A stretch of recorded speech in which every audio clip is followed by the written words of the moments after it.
আসসালামু আলাইকুম। তো আমাদেরকে আজকে একটা এমার্জেন্সি কাজে আসতে হলো এই ঠান্ডার মধ্যে। এখানে যে আপনারা পাম্পটা দেখতে পাচ্ছেন, সেই পাম্পে একটা লাইন দিতে হবে, সেটা হচ্ছে পোল থেকে।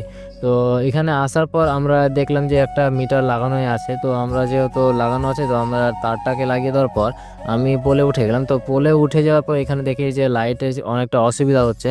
তো যাই হোক, আলহামদুলিল্লাহ আমাদের এখানে কাজটা এখানে হচ্ছিল। তো রাত্রের মধ্যে কাজ করার মূল কারণ হচ্ছে আমাদের এখানে একজন মারা গেছে। তো যেহেতু কালকে জানাজা হবে, তো আমাদেরকে রাত্রের মধ্যে কাজটা করে দিতে হবে, কারণ এখানে কোনো কল নেই। তো উজু করার জন্য অনেকে এখানে থাকবে, মাটি দিয়ে এসে হাত ধোয়। তো আমাদেরকে এখানে কাজটা করে দিতে হলো। তো এটাও আমাদের গ্রামে ছিল।